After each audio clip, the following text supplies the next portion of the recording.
北宋嘉佑4年，震惊朝野的私盐案败露，由此牵出淮南转运使张可久勾结辽人通敌叛国的黑幕。张可久在辽国斥候的协助下，仓皇出逃。开封府展昭奉命缉拿，一场隐藏在私盐案背后的更大较量悄然展开。站住！翻过这座山就是辽国大营，别让他们跑了。我来断后，你们俩先走。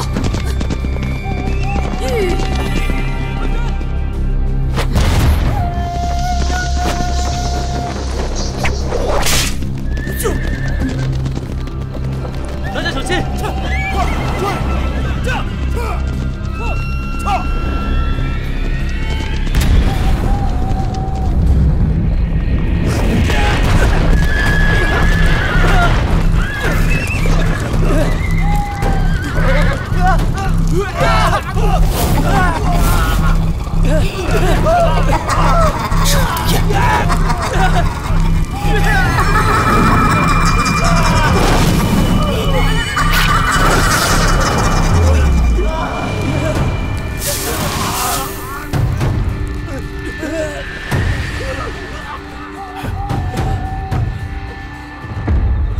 大家收敛心性，不要中了歹人的幻术。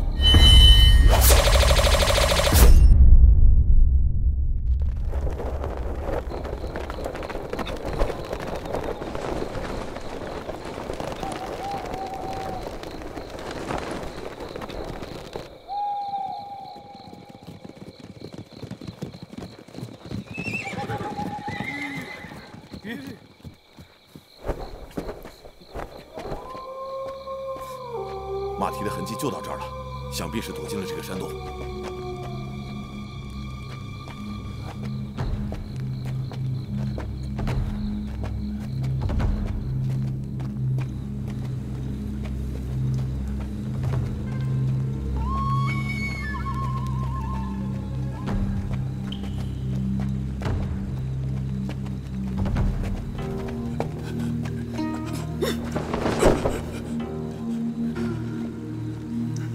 没有路了，完了！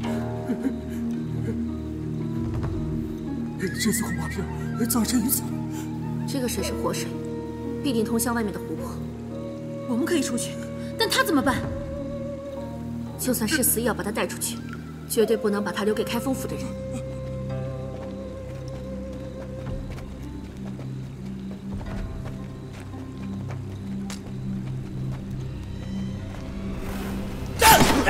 这边怎么样？赌臣，请召。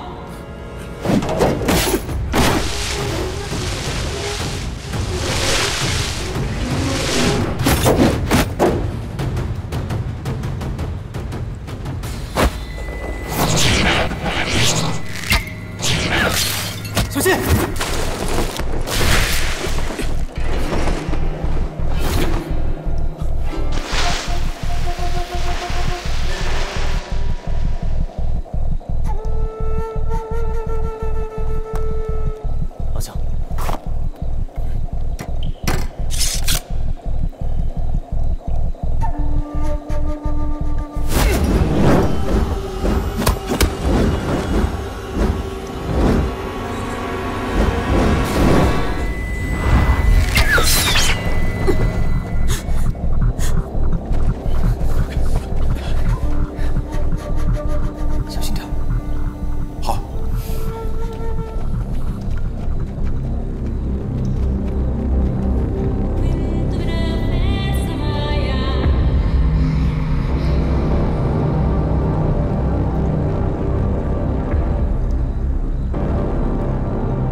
小水，走。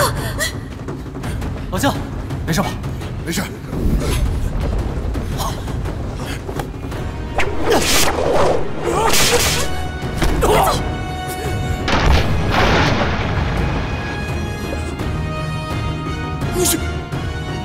开封府，展昭。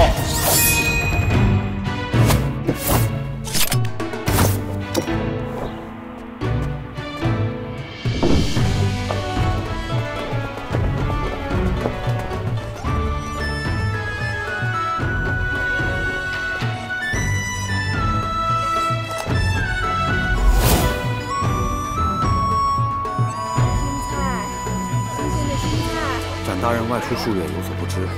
如今各地大旱，西民都涌进城里了。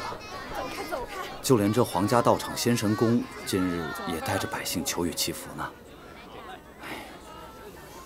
展大人也莫要焦心，这老天爷的事儿，咱们想管也管不了啊。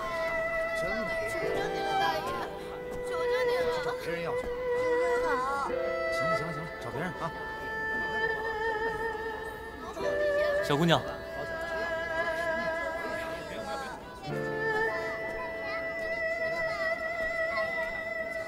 今年多大？我今年7岁。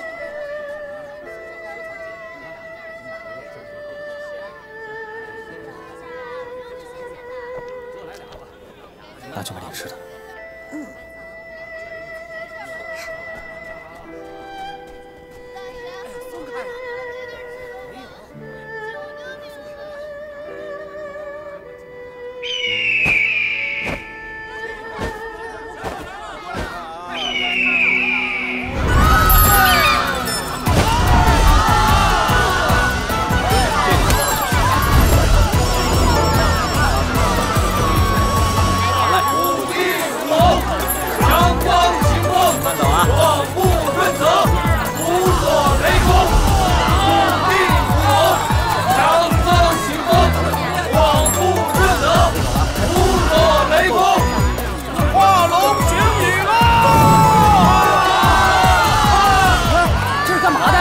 去仙神宫祈雨。仙神宫的。是的，那这下肯定能对啊。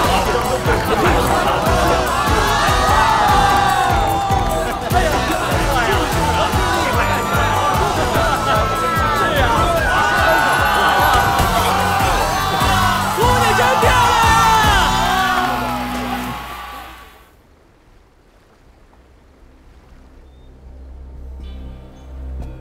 信众祈雨的队伍到了。请法师开坛。通知所有人，把他们盯紧了。仪式结束后，速速让他们离开仙神宫，不得擅闯滞留。是。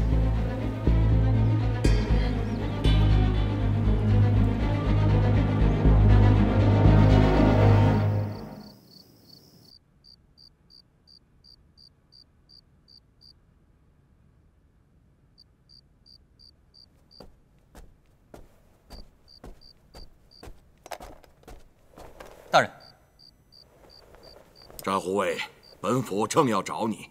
你连日来侦办张可久一案，车马劳顿，本该好好歇息几日，但事出紧急，只得深夜召你前来。大人，督察办案，缉拿凶犯，本就是在下的职责，还请大人直言吩咐。今夜召你前来，其因有二：一则7日后便是陛下带领文武百官在金明池祈雨祭祀大典的日子。你外出办案这10几日，本府接连接到百姓投告金明池水妖作祟伤人一事，此案非同小可，容不得半点闪失。你务必要在大典之前将水妖案调查清楚。今日我也听到同僚提及此事，大人请放心，7日之内我定将水妖案查个水落石出。这其二，今日叶隐卫寄来飞书，在抄查张可久藏匿的私盐仓库时，数百担私盐下落不明，此事蹊跷啊！若不尽快查出来龙去脉，恐怕很难向皇上交代呀。包大人，包大人，展大人，张可久在牢中被杀了。大人莫慌，属下这就前去查看。走。何时发现？一路向前。凶手可曾抓到？不曾。凶徒身形极快，已越墙逃遁。负责看管人犯的是谁？由府司西域单独看管，发现时已死于牢内。展大人。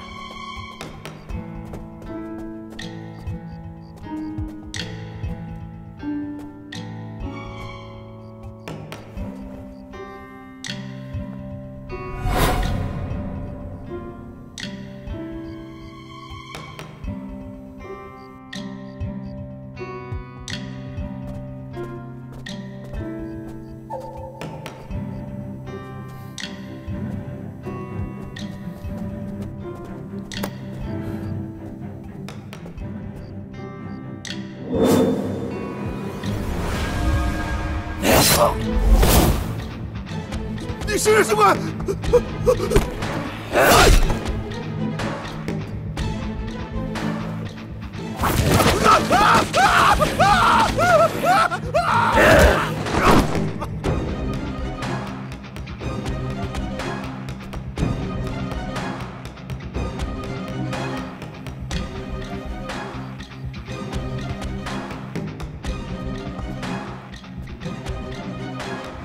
喝了什么事了？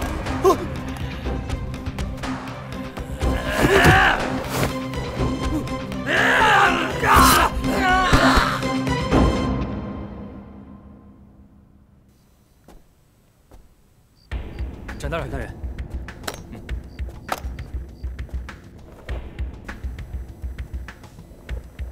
可曾看清凶徒的模样？没看清，这凶徒身形极快，蓬头盖面，就像什么？一只绿毛妖怪。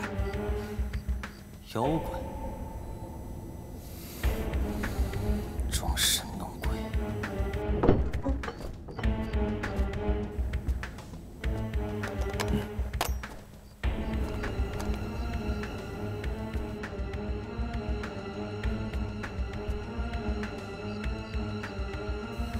脚步相向而行，没有征兆。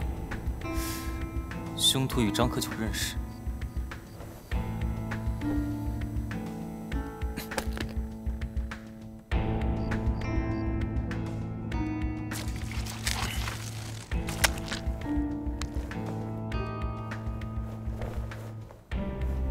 大人，胸骨断裂，凶徒竟然徒手摘走了张可久的心脏，好大的力气！大人，好像是水藻。水藻。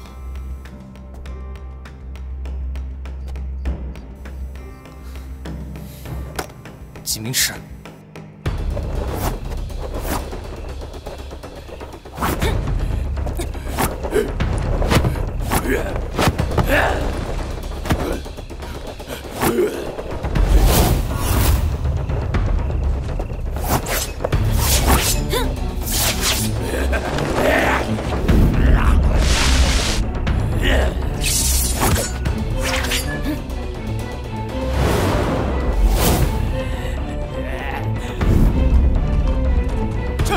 这水妖好大的胆子，竟敢来开封府作案！快！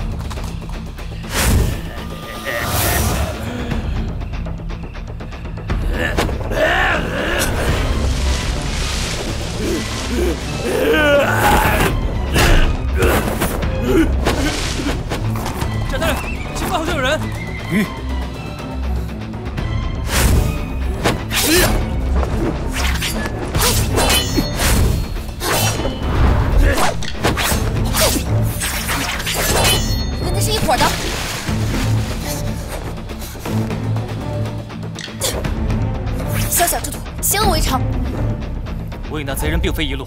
那你们到底是什么来路？开封府，展昭。开封府。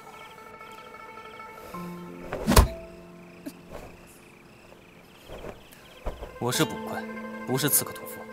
将凶手生擒缉拿是我的职责。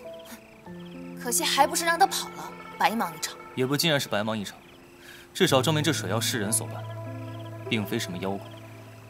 敢问姑娘姓甚名谁？千岁红。官府办案，千岁红姑娘莫要插手此事，早些离去。若不是你来搅局，那凶手早就被我抓住了。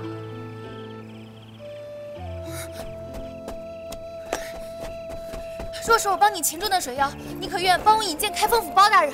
姑娘若有冤案，尽管来开封府击鼓鸣冤。抓水妖乃我分内之事，就不劳烦姑娘了。是。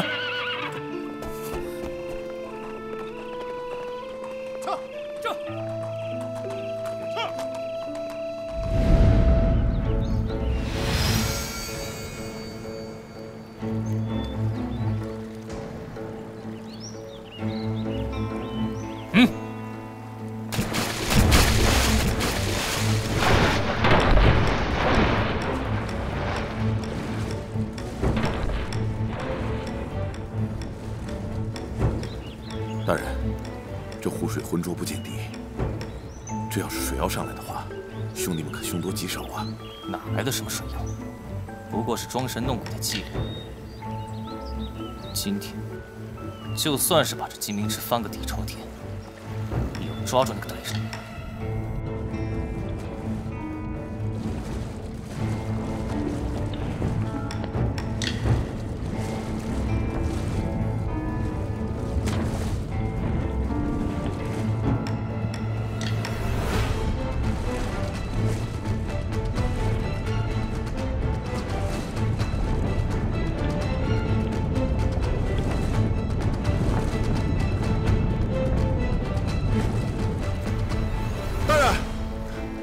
大人，水妖抓到了。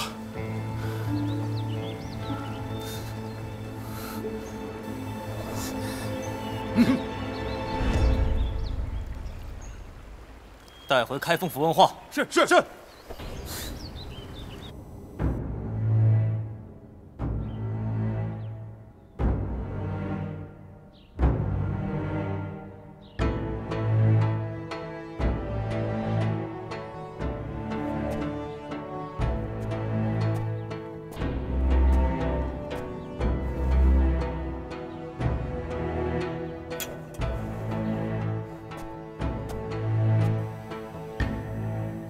不管你们信不信，反正我不是水妖。你若是水妖，此刻怎可能站在我开封府内堂说话？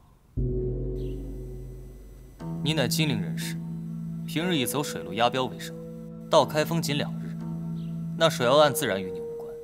你若是觉得我们连水妖是谁都无法分辨，未免也太小看开封府了。你是如何知道的？从你所使用的兵器来看，分水峨眉刺乃是一门水中的兵刃，而且你随身携带了水路镖师的开路鱼符。金陵一带湖泊众多，水路繁杂，专门押水路的镖局更是金陵独有。近日，从金陵方向来的押镖队伍，只有2天前的一支。没错，小女子千岁红正是金陵的一名水路镖师。我此次来汴京是寻父而来，请包大人替我做主。愿闻其详。我父曲阔，本是司天台司天监，8年前被人陷害抄家入狱，亲人家眷皆受牵连。我年少无亲无故，便改名换姓，流落金陵。哦，你说的可是曲阔炼金术一案？正是。忆当初本府出掌开封府时，曾经调阅过此案卷宗，经查证后，确属冤案一桩。但年深日久，且那曲阔已病死狱中，不在世上。不尽然，我此次来汴京就是寻父而来，并且我无意间看见我父亲的笔记，不然我真的不敢相信我还有家人活在这世上。你是说曲阔并没有死，还在人世？我父亲一定还活着。前些日子，啊！快点，快点啊！押镖的，验货起标押镖了。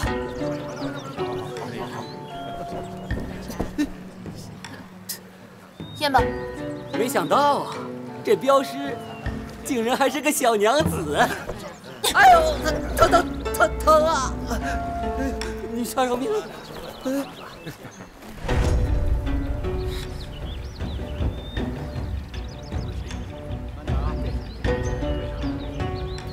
这清单是何人所写？我也不知道，这货物是仙神宫的，自然是那仙神宫的人所写。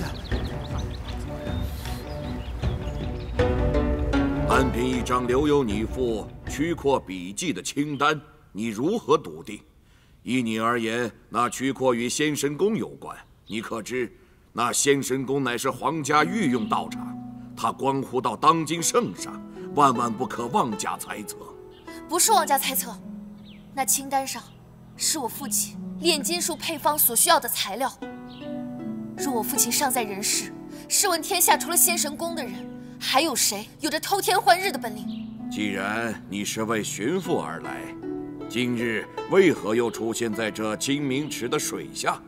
仙神宫戒备森严，平日里禁止入内。我不得已，只好混入其余的队伍前往。虽时间紧迫，但以我多年走水路的经验，我发现这仙神宫与那金明池底水路相通。这么说就合理多了。怪不得我们把金明池翻个底朝天也不见水妖的踪迹。莫非这水妖顺着地下的水道躲进了仙神宫？我才不管水妖如何，我只是借助暗道去仙神宫一探究竟。所以说，今日你在金明池，是为了找到仙神宫的水道入口。求大人彻查仙神宫，助小女子救父亲于水火之中。快请起！那仙神宫是为皇家炼制丹药的地方，没有宫里的旨意，任何人不能自扰冲闯，除非有十拿九稳的证据，否则就是开封府也不能妄动。那如果我能证明的水妖就是藏匿于仙神宫中呢？昨晚水妖袭击牢房，杀害了张可久，显然是有人指使，为的就是让张可久永远闭嘴。依卑职所见，或许这仙神宫与水妖案有着暗中的联系，或许这仙神宫就是水妖案的关键。你心思细密，且水性极佳。如今皇上启宇大典在即，水妖一案迫在眉睫，你可愿意与展昭一起去调查仙神宫水妖案？真的，谢过包大人。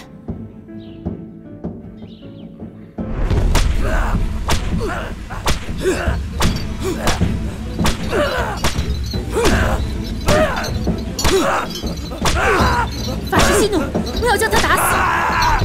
许是这畜生近2日水下劳作太久，难以承受。您看，要不要让他歇2日？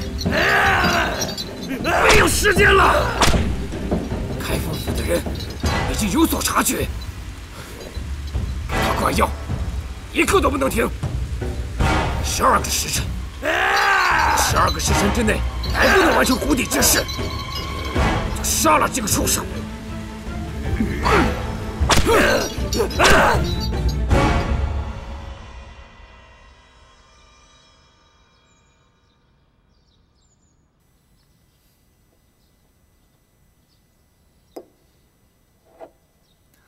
按照衙门规矩，拜过衙神了。拜过了。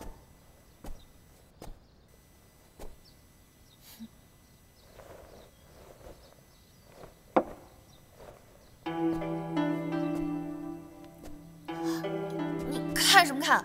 没见过这么威风八面的捕快。没见过。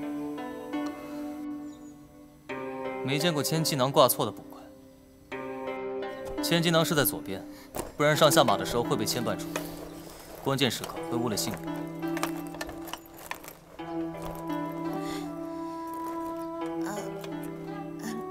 这些东西我好像在哪儿见过。对，这是从金明池底捞上来的。整个金明池底纵横交错，铺满了这些似铜非铁的东西，还不规律，显然不是抛弃或者藏匿的赃物。你是说，这是有人有意所为？这样的一节缎带，仅完整的一根就重达100斤，而且从表面附着绿苔来看，被安置到水下的时日应该不足月。如此庞大的工程，想要在短时间之内神不知鬼不觉地完成，无论是水性还是力量，都绝非一般人。你的意思是，这都是水妖搞的鬼？没错，近1个月水妖频频上岸，想来也不是出来吓人这么简单，定是被百姓无意间撞到了在水底铺设缎带，这才让他动了杀人的心思。那你说，这水妖为何要如此大费周章？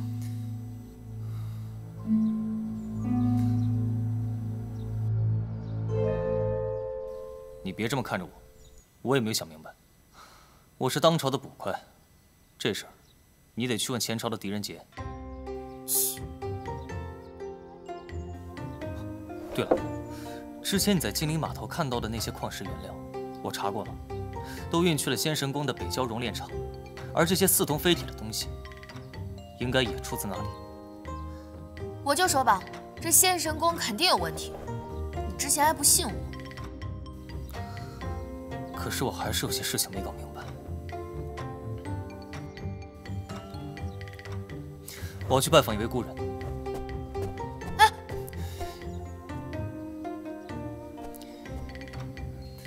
你去帮我买坛好酒。这和查案有什么关系啊？没关系，明天是老姜的生辰，衙门里当差清贫得很，他平日里不舍得吃喝。你去给他买一坛，就当兄弟们给他庆贺了。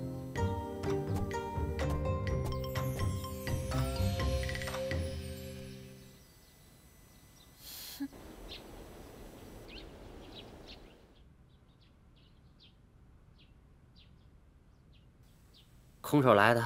嗯。我这不是说你，你们开封府就出你最抠门。咱俩关系虽然不错，但是怎么着也得有个人情往来，不是？你，大人，我这次找大人是有正事，咱们又是有情厚薄，不几回了。哎呀，说吧说吧。我是想向大人打听一个人，大人可认识曲阔？曲阔？当然认识，那是我多年前的同僚啊。此人绝顶聪明，精通炼金之术。只可惜啊，醉酒之后让歹人套走了炼金的方子，最后死在了狱中。要不然也算是个奇人呐。你问他干什么呀？大人可认识此物？哈哈，就是这个东西，这是倭签。倭签，曲阔的炼金之术没能炼出真金，却炼出这么个非铜非铁的玩意儿，纯是毫无用处的废料。那四天台可还有曲阔当年的卷宗和遗物？曲阔入狱之后，他所有的卷宗文献全都封在四天台。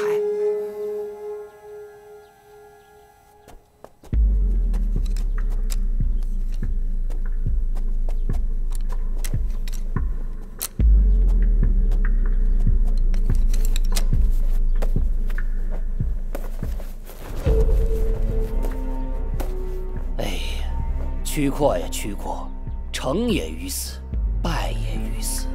这是曲阔的笔记。正是。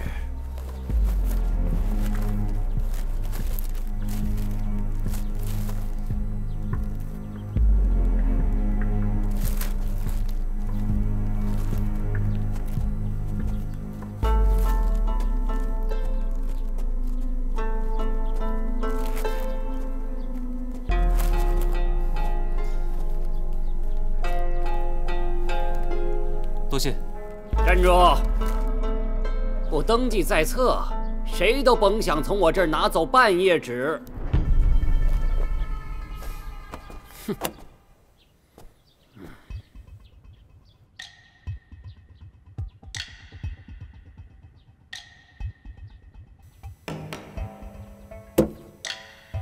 这是祈雨大典构建图。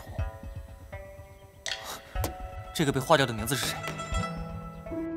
应该是负责督造祭祀泥牛的张大人。哪个张大人？就是你们前2天刚刚缉拿的张可九。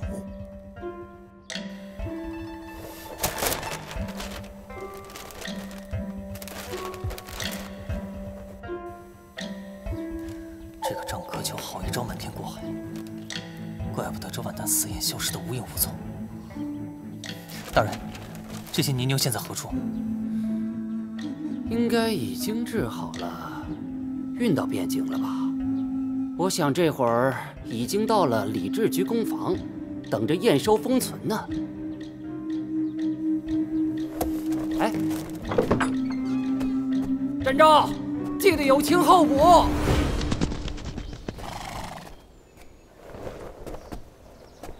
展大人，展大人，你可真是料事如神啊！我们正要找你呢。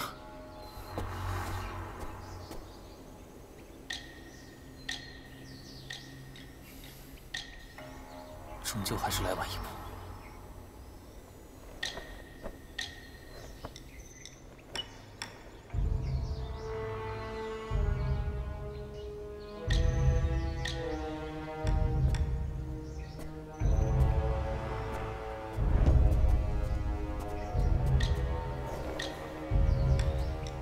这凶徒的手段真是极其残忍啊！毋庸置疑，定是那水妖所为。大人何以见得？你看，你看这个脑袋！烦请大人带路，我们去里面看看。瞧。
不对，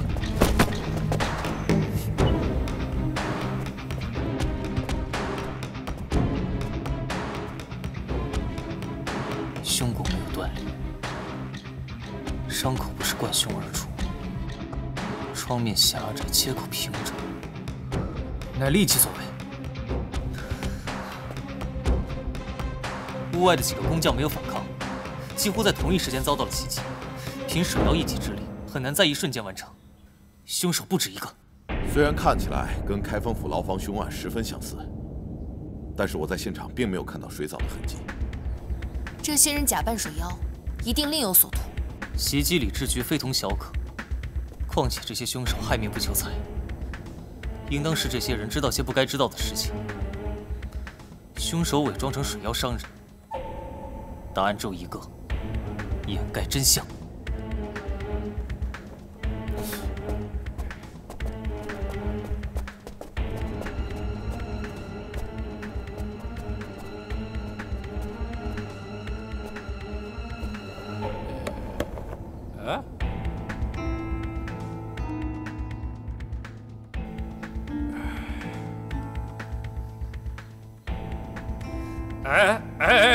展大人，祭祀用品，祭祀用品。啊，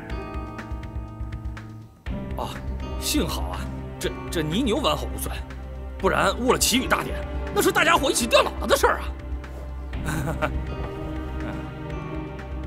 哎，展大人，不可！为何？这是皇上3日后要祈雨的泥牛，上面都有皇家的封条，没有皇上的口谕，任何人都不能擅动。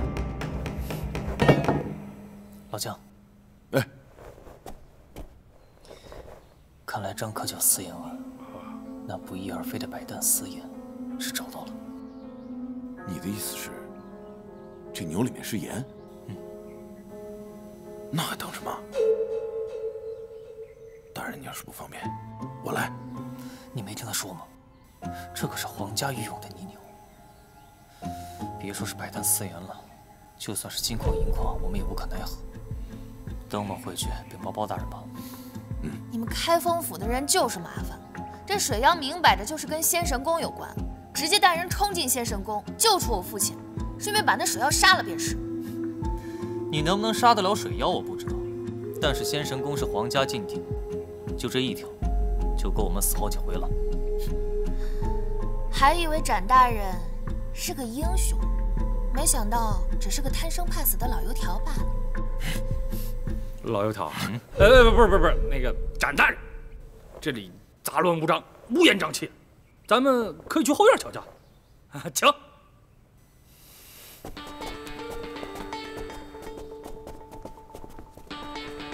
哎，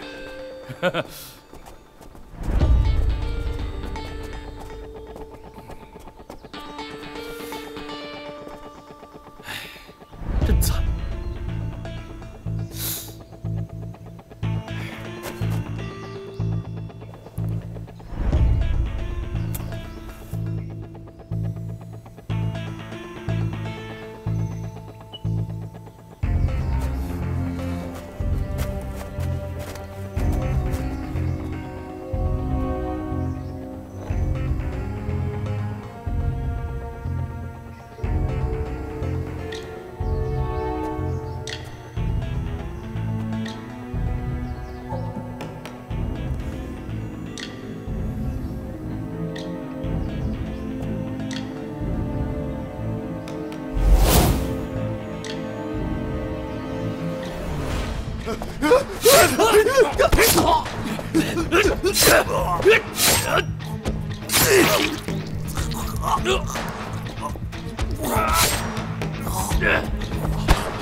刺客青天白日带着尸体，想要躲开人群并非易事。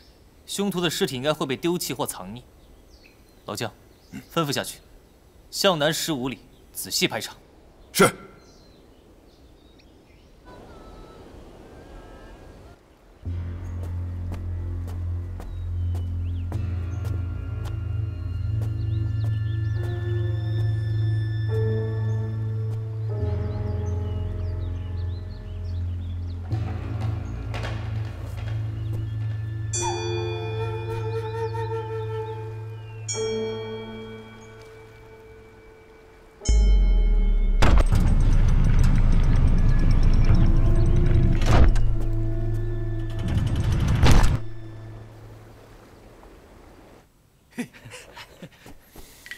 姜捕头，来，您上座，坐，坐哪儿不一样？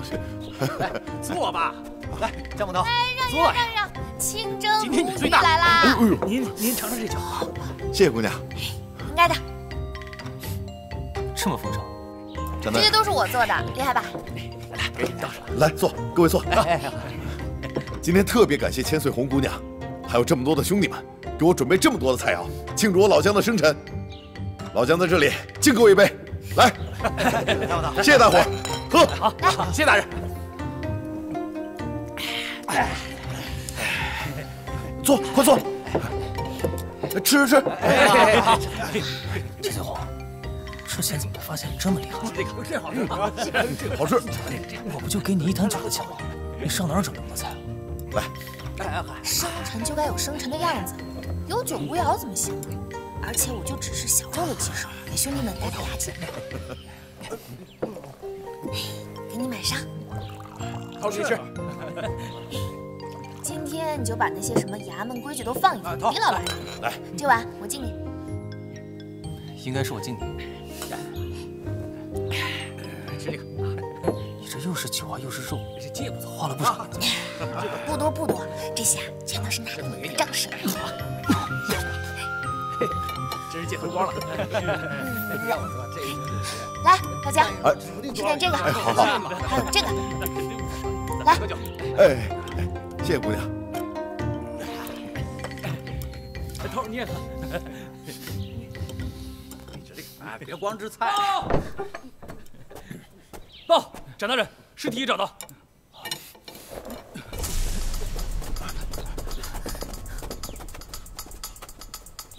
哎呀！撤！撤！撤！撤！撤！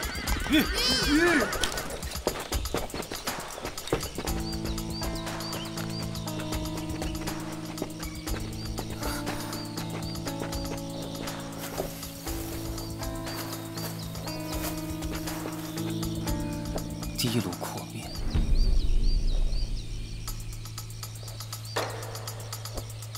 腿部结实，死者应该常年骑马，为了保持稳定，相较于正常人有较宽的胯骨。如果没有猜错的话，死者应该是辽国人。到。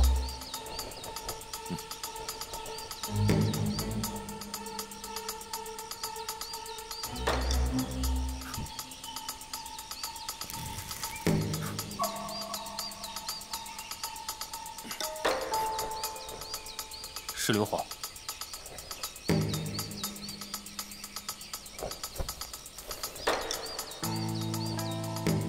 如此解释便说得通，这就是他伪装成水妖的证据。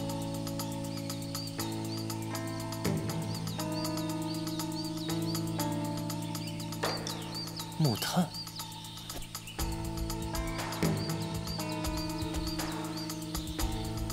炉甘石粉末。硫磺、木炭、炉甘石，能接触到这些的，只有熔炼丹药纸。我之前押镖的货物也是这些东西。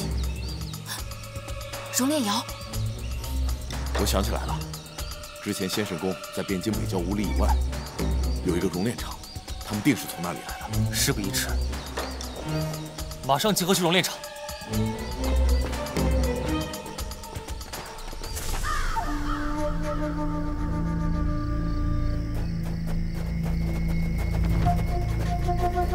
快！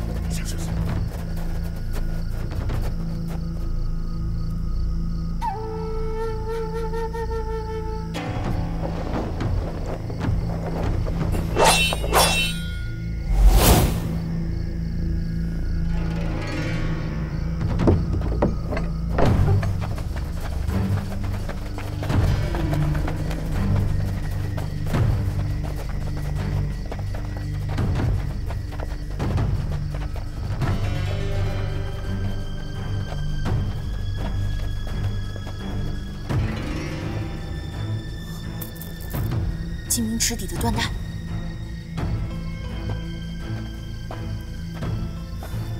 这些人果然跟先生宫是一伙的。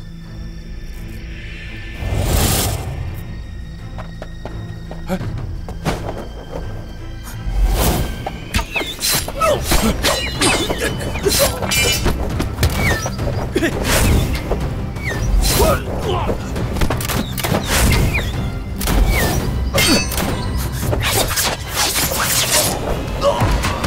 埋伏了。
快这行少交朋友。何出此言？因为你不知道什么时候就是生离死别，到时候啊，也不会太难过。不是我小气，想起好酒好肉也馋，但小时候饿怕了，总觉得享福会折寿。我老姜是个粗人，心里装不下这些个济世天下的大道理，惩恶扬善4个字摆在心里就够了。当年我也喜欢过别人，但那是好久以前的事儿了，不行了。一个人挺好，那天啊，俩腿一蹬，也不拖累别人，你说是不是？过几年啊，等我谢衣归田，我也大方一回，藏上一坛好酒，到时候啊，你和兄弟们经过家门，就可以进来寻我讨杯酒喝。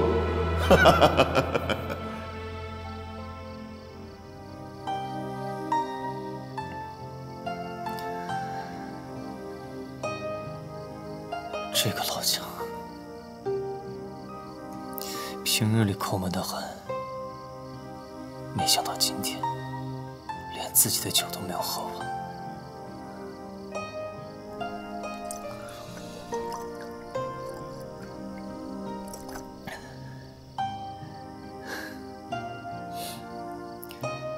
记得我刚追随包大人的时候，常常因为开封府遵循法理，让凶徒逍遥法外而愤愤不平。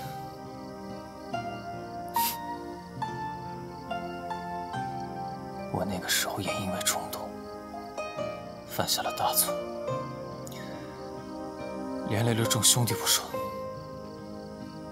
还让包大人被贬下了端州。那时候我跟老姜说，当捕快有什么好？还不如江湖上快意恩仇来的痛快。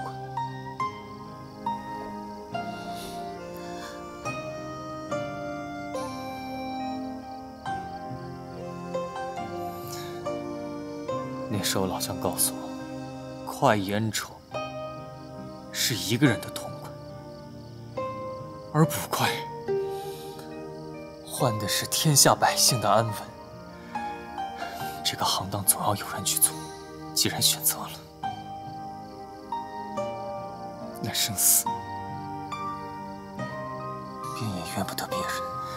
要是那凶徒落在我手里，我才不管什么衙门规矩，我定将他碎尸万段，以为江捕头在天之灵。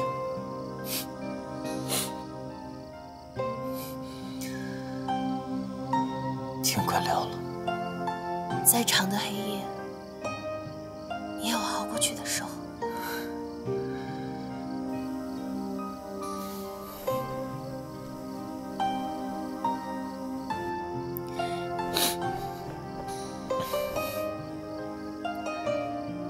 你说的对，我是该把这些衙门规矩放一放了。还有3天就是皇上的祈雨大典，看来我们是得使些非常手段。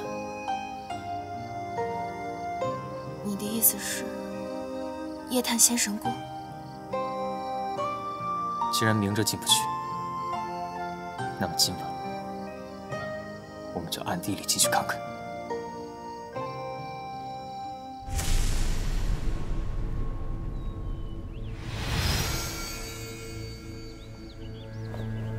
法师，一切都已准备就绪，只等您一声令下。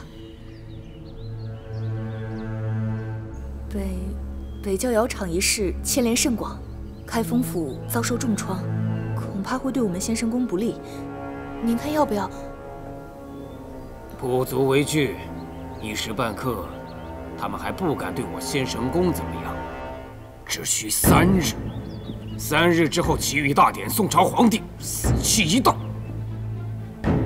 我10万契丹勇士便可踏过边关，起兵伐宋。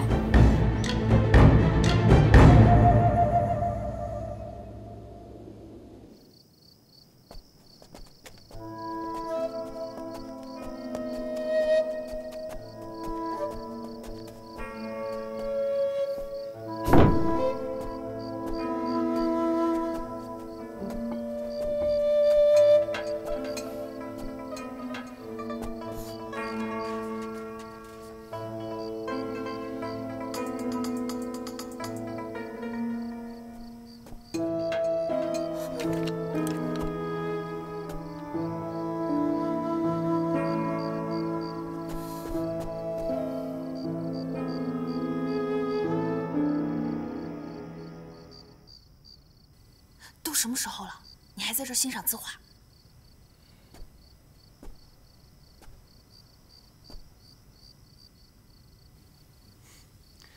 二位深夜造访，为的该不会是来欣赏在下的字画吧？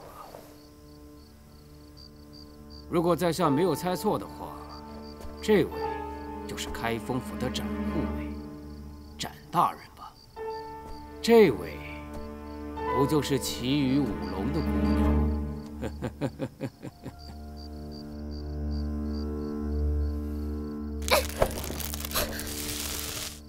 依尘法师，别来无恙。我与展护卫并未有所交集，这别来无恙，似乎有些交浅言深了吧？依尘法师可真是见过，前几日护送张可久逃遁的几个辽国奇能异士，其中就有依尘法师吧？辽国细作昨日前进礼支部大开杀戒，想必也是依尘法师的杰作吧？一派胡言！纵然死人不能开口说话，但是想要做到天衣无缝也是难事。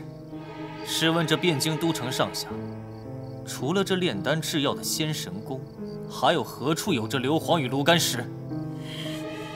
就凭这不足道的歪理，你开封府竟然想诬陷、抹黑我仙神宫！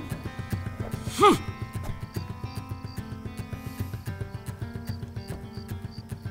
依尘法师虽然记得易如，但是您却忘了，这耳后的伤痕。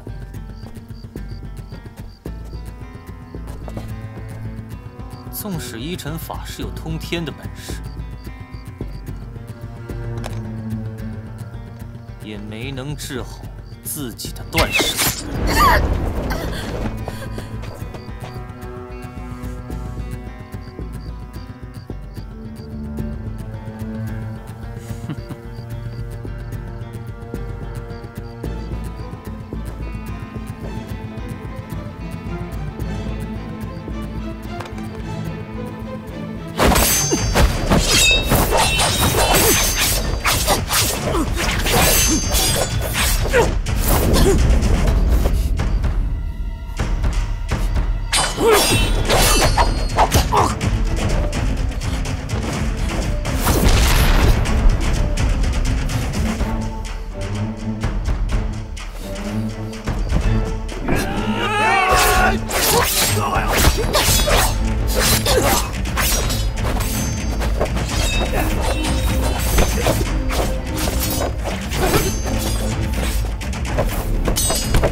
等我死了你再拜见！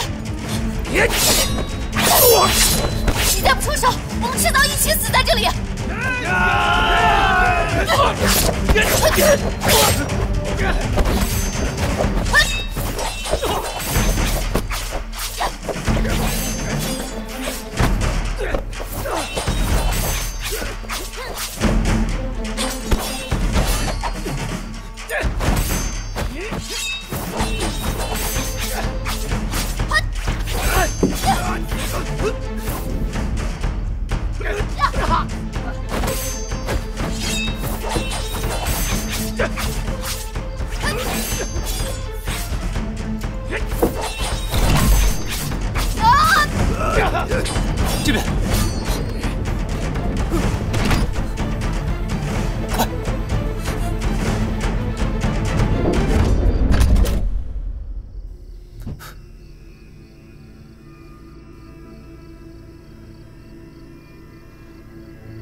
装的是什么东西？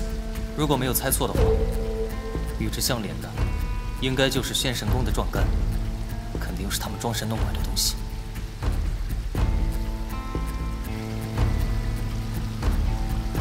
还记得金明池与仙神宫水道相通吗？我们现在应该是在水妖的巢穴。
不用追了。我们现在在水妖的巢穴，这里四通八达，危机四伏。刚刚滴在我们身上的水，并不是普通的水，而是吸引水妖的药水，千万要提防。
小心！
你没事吧？没事。这一尘法师害人重害己。我在他腰间的葫芦装的是吸引水妖的药水，这水妖在临死之前循着气味而去，才撕开了他的伪装。我们走吧。哎，你刚才是不是把我扔出去了？凭什么是我被扔出去？那下次换你用我。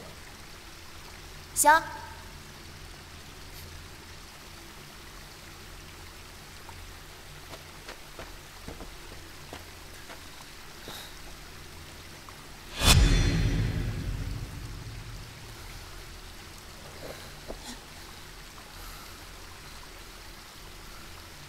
你在看什么？这个爪痕很奇怪，看样子像是常年刮磨而成。你还记得依晨书房字画上的花押吗？花押？换个角度看，很多名士在他们书画的落款处都有自己的花押，通常也是因为难以作假，所以起到了防伪的作用。如此说来，这水妖才是真正的依晨法师，被这些斥候用草药给饲养，失去了心智，取而代之，这才变成不人不鬼的样子。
出来！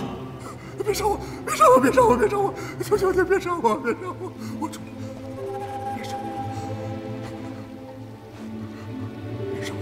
别杀我！别杀我！别杀我！求求你别杀我！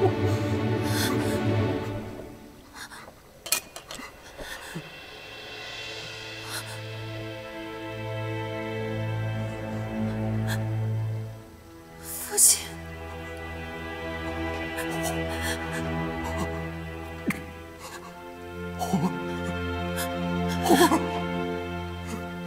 父亲，父亲，真的是你？真的是你吗？你先起来再说，起来再说。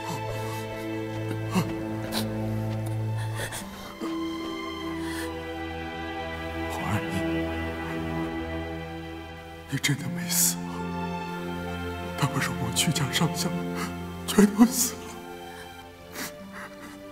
乳娘带我逃到了金陵，我这才活了下来。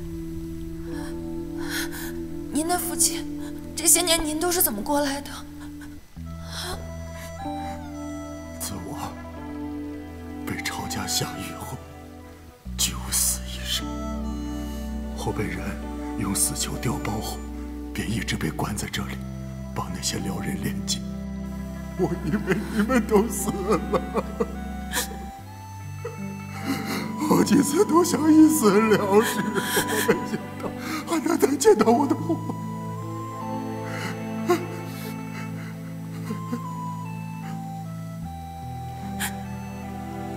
谢大人呐，啊，他们没把你怎么样吗？我没事，我没事。好，你们是怎么来的？这位是？在下开封府展昭，徐老先生莫怕，外面那些贼人都已经伏法，但是此地不宜久留，我们还是速速离去为妙。好。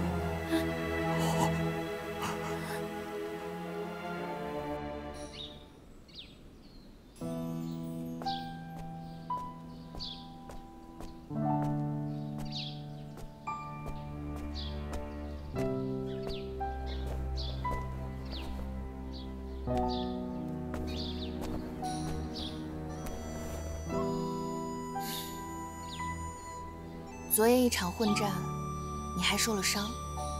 怎么不好好休息，多睡一会儿？睡不着，一闭上眼睛就是仙神宫，水妖了不得伺候。磨难虽多，但至少在七雨大典前，水妖案告破，你也能松口气了，不是吗？虽然歹人都已伏法，但是不知道为什么，总觉得案件仍旧疑点重重，却又毫无头绪。别着急，慢慢来。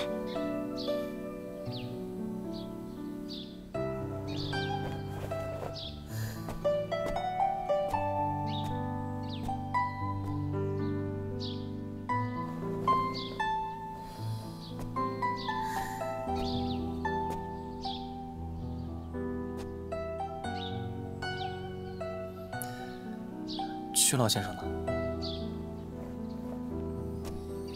他这些年饱受折磨，身体一直不好。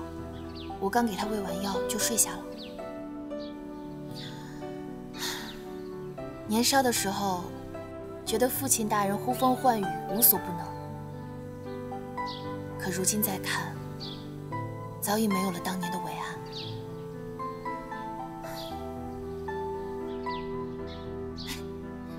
你别不信啊，我父亲当年可厉害了，连闪电都能造出来呢。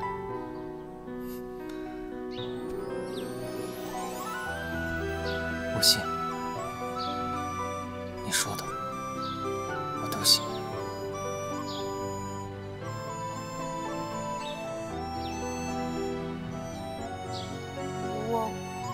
我父亲好像在叫我，我先走了。七雨大典之后，你如何打算？我打算带我父亲回金陵。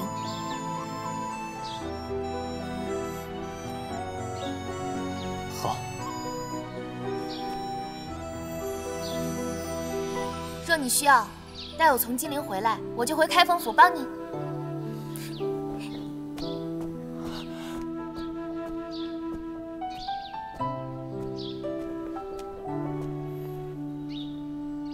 我等你。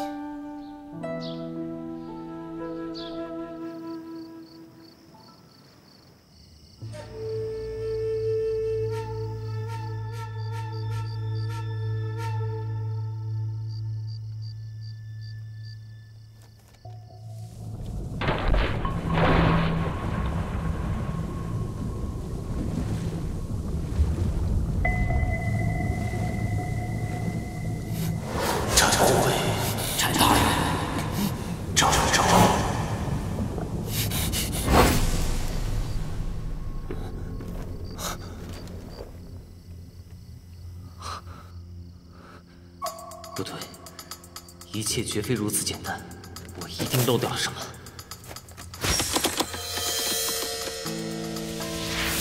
我无意间看见我父亲的笔记，不然我真的不敢相信我还有家人活在这世上。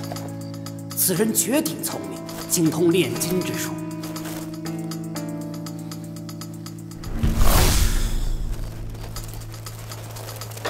以言为基，以铜为阳，倭铅为阴。阴阳两极相激，主生变我。方法得当，凡人亦可操纵雷电之力。炼金术，阴阳相激，理智去祭祀泥鸟、壮干，地下水脉相通，这其中一定有所关联。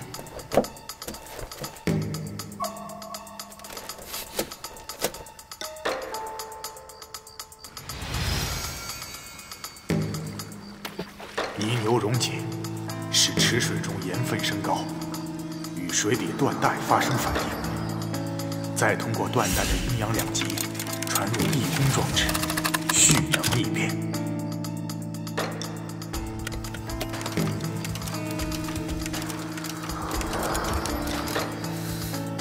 我父亲当年可厉害了，连闪电都能造出来呢。那狗皇帝必遭天谴，天打雷劈！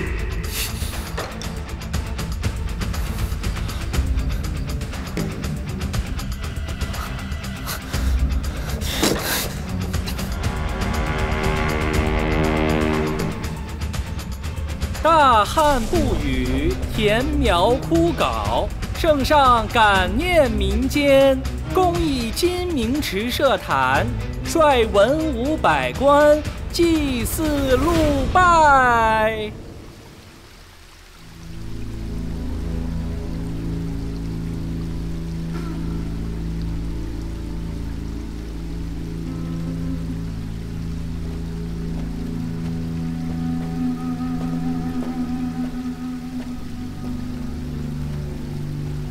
你最终还是来了。你本来有机会重新选择你的人生，但是你又一次选错了。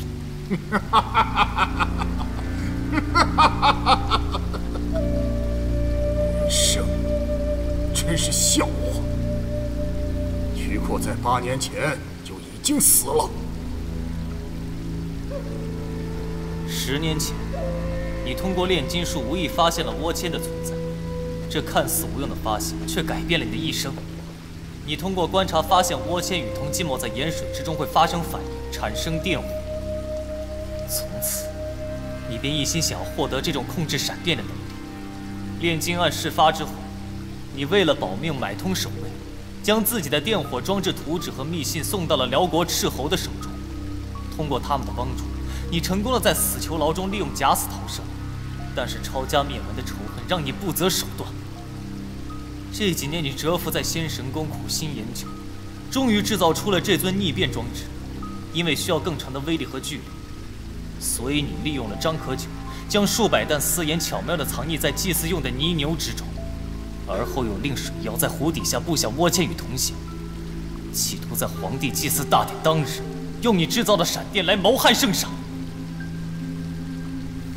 开封府真是藏龙卧虎啊！好，好。而至于那个冒牌的依尘法师，他不过是受命于你的傀儡，他挡在你的面前，让我们所有人都以为事情到此为止。所以，当我们进入壮干祭坛之前，你杀死了囚禁的苦役，伪装成受害者。但让你没想到的是，你却见到了本以为不在人世的女儿。但这也成为了你绝佳的掩护，侥幸地骗过了我们所有人，继续实施你的计划。收手吧！收手！一夜之间失去家人，在天牢里等着秋后问斩，你可曾试过？你看看我的一条膝盖被刑具夹碎了，他们用针在我的脸上刺着耻辱。你让我收手？我什么都没做，就遭受了天底下最残忍的对待。所以，你就让真正的依尘法师变得不人不鬼。所以你就杀光李治区所有的工匠。你凭什么用这么多人的生命来回应你的不公？对，我就是要让他们来给我陪葬。现在还来得及！爹！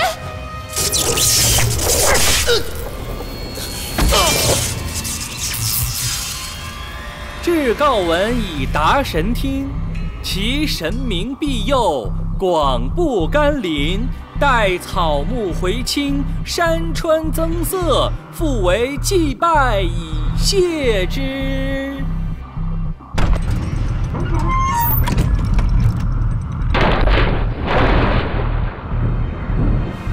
乖女儿，到这边来，马上就结束了。事成之后，我带你去辽国，他们答应爹给爹想要的金钱爵位，爹的就是你的呀。爹，我求你收手吧，我们回金陵好不好？啊！你的母亲，还有我们曲家上上下下30多口。受尽凌辱，死不瞑目。我跪下来，磕破了头颅去祈求他们。当时可有人向我出手，去饶了他们。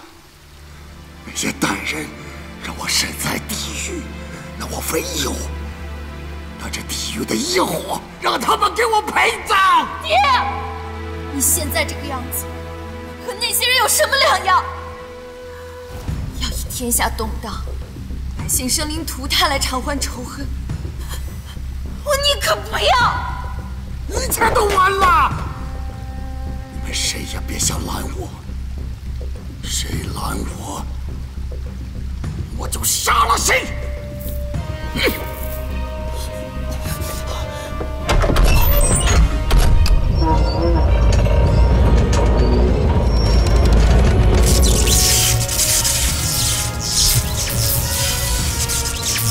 吉时已到，请圣上焚香祭天，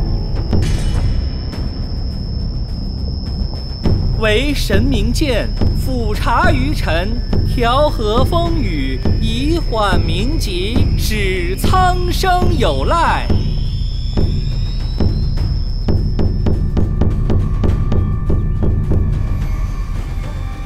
一切都结束了，逆变装置一旦开启，就无法停止。杀了我也没用。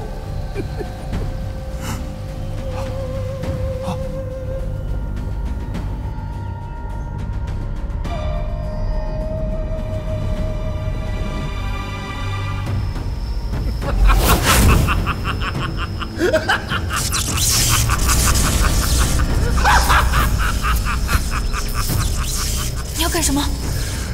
替我好好活着，每天把他骨头扒着。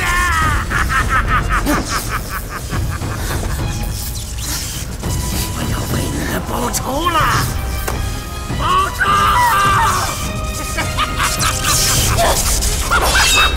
千岁虎！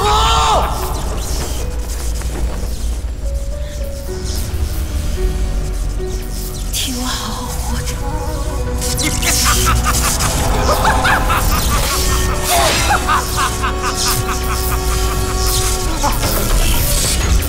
怎么回事？怎么回事？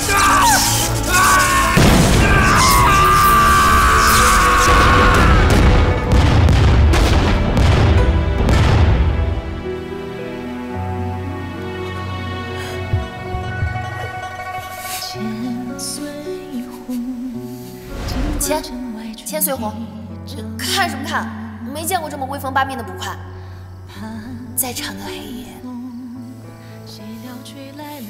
也有熬过去的时候。我信，你说的我都信。若你需要，待我从金陵回来，我就回开封府帮你。奈何缘浅人间会相逢。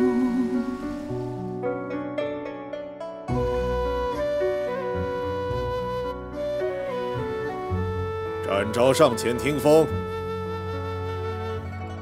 展护卫，展护卫，上前听风啊！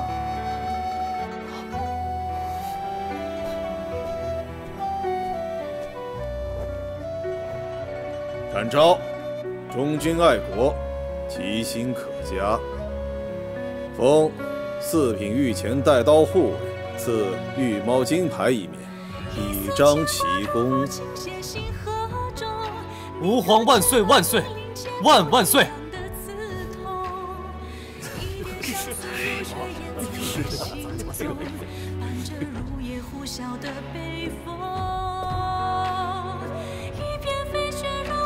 谢万岁！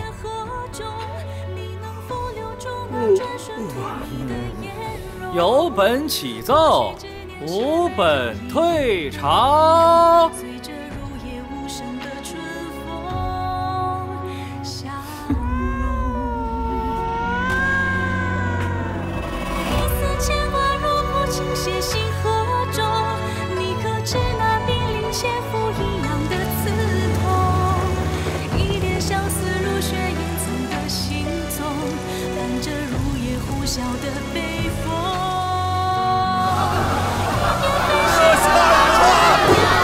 我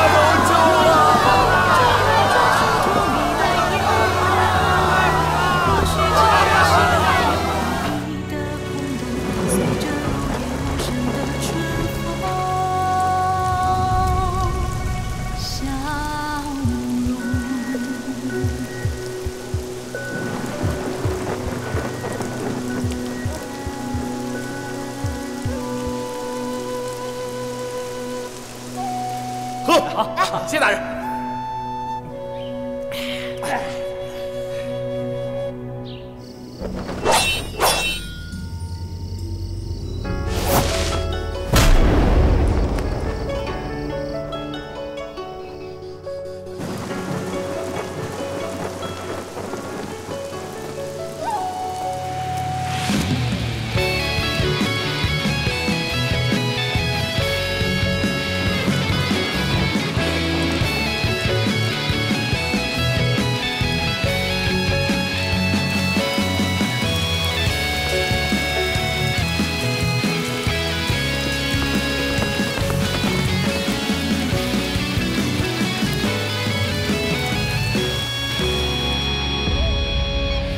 如诗如歌，如雪如霜，浩然正气长。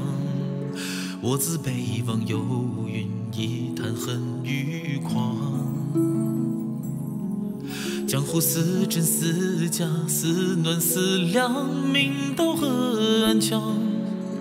我愿守得云开，等待月光。